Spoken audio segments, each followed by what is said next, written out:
Welcome to the Engage with Energy podcast.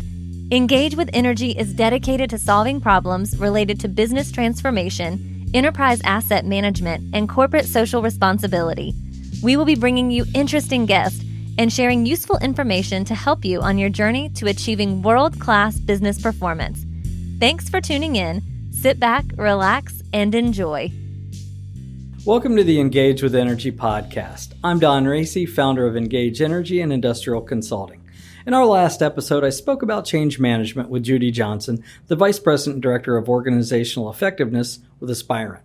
We really appreciated all the feedback and comments we received, and because of that feedback, we've decided to touch on a question that many of you asked.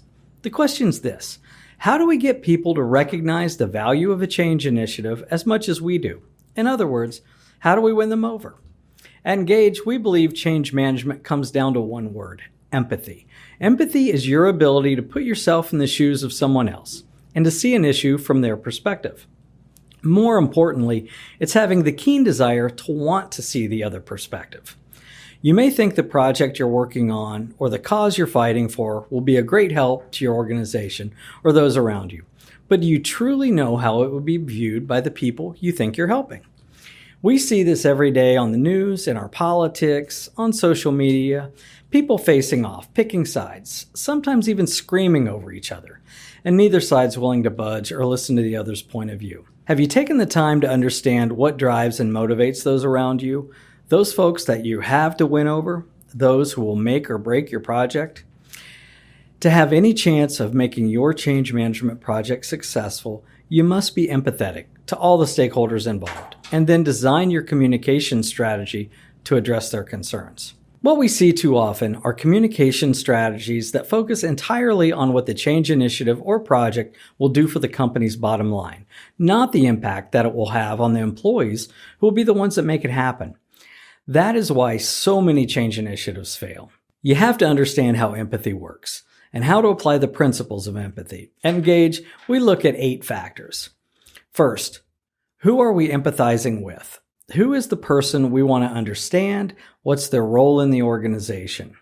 Number 2, what do they do? What job or jobs do they perform? And number 3, what do they say? How do they typically respond to situations? What can we imagine them saying? Are they outspoken or quiet and reserved? Number 4, what do they hear? What are they hearing others say? Number 5, what do they see? What do they see in their environment? What are they watching? Number 6, what do they need?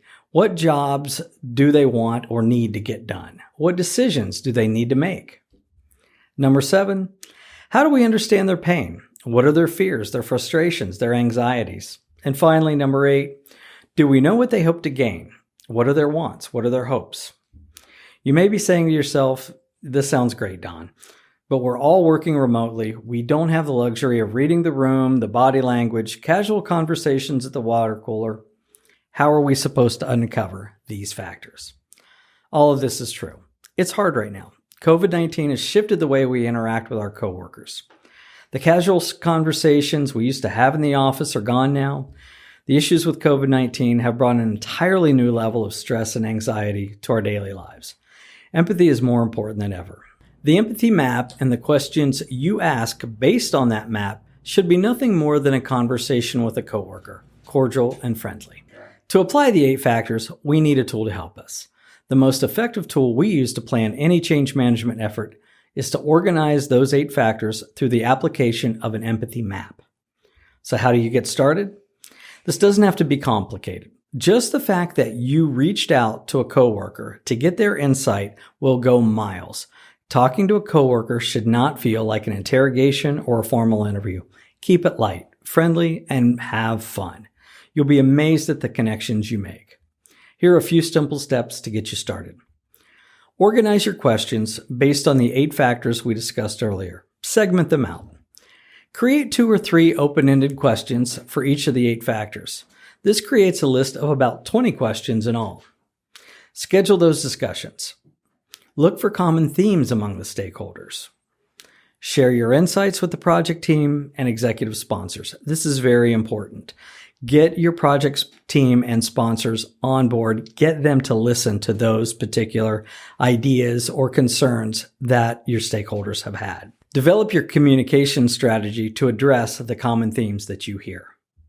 Remember, you're not going to satisfy everyone, but what you will demonstrate is that you care what your stakeholders are feeling, and sometimes that's enough. As I stated earlier, the issues with COVID-19 have brought on an entirely new level of stress and anxiety to our daily lives. If there's the one thing that we can take away from the COVID-19 pandemic, it's that I hope we all become more empathetic and kind to each other. Remember, your coworkers might be dealing with this illness in their own family. They may not have seen an elderly loved one in months. They might be trying to homeschool children, dealing with a partner who's lost their job. You just don't know. Be empathetic. We've provided the empathy map we use with our clients, so I hope you'll take advantage of this free resource. Please visit our website and download your copy. If you need some assistance or have any questions, don't hesitate to contact us. We appreciate your feedback, so please leave a comment in the comments section, hit the like button, and subscribe. Thanks again for tuning in to Engage with Energy. We appreciate your support.